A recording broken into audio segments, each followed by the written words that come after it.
Bonjour mes amis, aujourd'hui nous sommes le 18 juin 2017. C'est un jour important pour la France parce que nous allons élire notre Chambre des représentants, notre Assemblée nationale, les représentants de tout le peuple français.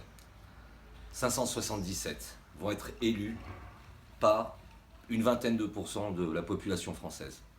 Vingtaine de pourcents au meilleur des mots. C'est vrai, notre démocratie va être en danger. Très peu d'entre nous vont se déplacer aujourd'hui aux urnes. Et pourtant, Macron crée un espoir assez remarquable. Nous qui avons vécu les 50 dernières années dans une république qui a été contrôlée une fois par la gauche, une fois par la droite, une fois par la gauche, une fois par la droite. Emmanuel Macron a compris le monde d'aujourd'hui, un monde horizontal. En moins d'un an, il a créé une vague où une multitude de surfeurs se sont mis à l'accompagner. Mais le seul marcheur, c'est lui. C'est lui qui a compris, il y a 1 an, 2 ans peut-être, qu'il fallait changer et réformer la société et que la société horizontale avait pris le dessus sur cette société verticale dans laquelle nous avons été bercés. Bon, moi ça fait très longtemps que je le dis, mais je ne suis pas Emmanuel Macron. Donc, si j'ai envie de continuer dans la politique, il faut que je prenne le taureau par les deux cornes. J'ai décidé de devenir banquier pour être peut-être un jour un homme politique. Pourquoi je dis que la démocratie est en danger? Parce que tous ces députés que nous allons élire, je répète, 21 millions d'électeurs vont se présenter aux urnes sur 47 millions aujourd'hui. 21 environ. Pas un génie, je ne vais pas vous dire qu'il va en avoir 20 millions 700 000 ou 22 millions. Mais grosso modo, 21-22 millions d'électeurs sur 47 millions d'inscrits dans un pays de 67 millions d'habitants.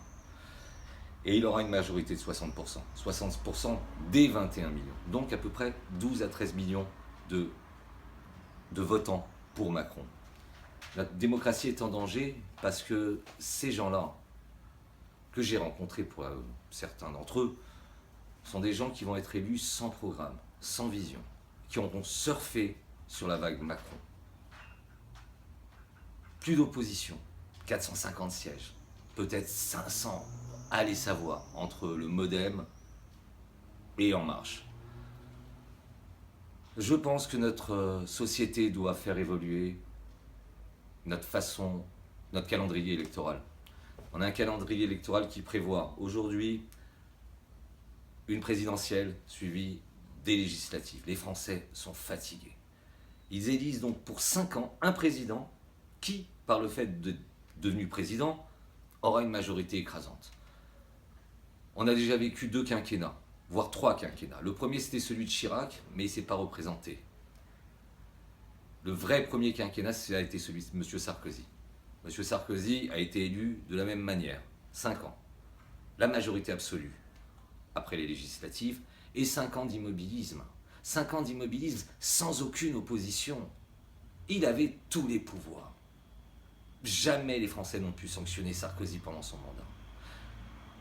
D'où la défaite 5 ans plus tard. Je pense qu'on a vécu la même chose avec Hollande. La même chose, c'est-à-dire 5 ans d'élection, 5 ans où il a tous les pouvoirs, où la France entière, depuis le début de son quinquennat, était en opposition avec la politique et la vision de Hollande.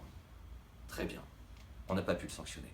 Le problème dans notre démocratie, c'est que le peuple ne peut plus sanctionner le président, ne peut plus sanctionner le manque de vision d'un président. Alors aujourd'hui, on donne tous les pouvoirs à Macron. On y croit.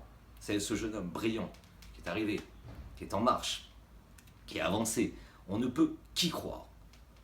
Mais si toutefois, la France se réveille dans 2 ans ou dans 3 ans en se disant non, c'est pas ça. Que pourrons-nous faire? Rien. Il est obligé de réussir. Donc ça devient un régime très dictatorial, un régime arbitraire. Et ça, c'est un manque de démocratie, c'est un danger pour la démocratie. Imaginons le cas inverse. Imaginons que Marine Le Pen ait été tuée et qu'elle ait eu tous les pouvoirs comme ça. Alors c'est bon. C'est exactement ce qu'il faut réformer. Si nous souhaitons une belle démocratie, eh ben j'espère que notre président Emmanuel Macron sera l'homme de la situation, qui devra tirer les enseignements des 2 derniers quinquennats et qui réformera une bonne fois pour toutes ce calendrier électoral qui n'a plus lieu d'être un calendrier électoral qu'il doit transformer un peu comme en Amérique, recréer des élections législatives à mi-mandat, supprimer ces élections tout de suite après le président et les créer à mi-mandat. Imaginons les élections créées à mi-mandat, législatives, le taux de participation sera beaucoup plus élevé. Les Français pourront s'exprimer parce qu'ils ne sont pas fatigués des élections pendant un an, les primaires, les élections présidentielles, les élections législatives. Plus personne ne va aller aux urnes, c'est un peu normal. Aujourd'hui, donnons une chance encore à Macron de pouvoir être l'homme de la situation, de réformer profondément ce système et de rendre à la France la démocratie qu'elle mérite et aux Français. Alors, je vais conclure ce petit message pour cette campagne présidentielle sur une note plutôt masculine. Tout ça pour faire plaisir à mon amie Marlène Schiappa. Parce que Marlène Schiappa, que je connais, qui est devenue aujourd'hui la secrétaire d'État à l'égalité homme-femme, et bien aujourd'hui c'est la fête des pères. Alors je voudrais voir toutes ces dames souhaiter une bonne fête à tous les papas du monde. Et nous allons tous souhaiter ensemble une bonne fête à Emmanuel Macron, même s'il n'est pas papa, on peut le considérer aujourd'hui comme le père de la nation. Souhaitons-lui une bonne fête des pères, comme le père de la nation. Et Madame Schiappa, j'aimerais bien vous voir un petit peu en train de parler aussi des hommes et pas simplement des femmes. Ça c'est une première chose.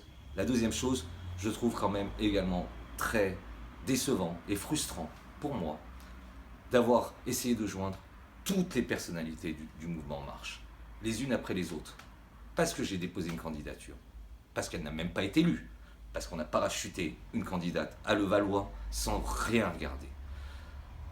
Alors, quand on se dit ouvert, quand on se dit En Marche, quand on dit rejoignez-nous, eh ben moi je vous dis, regardez. On rejoint que les gens qui nous regardent. Sinon on ne les rejoint plus.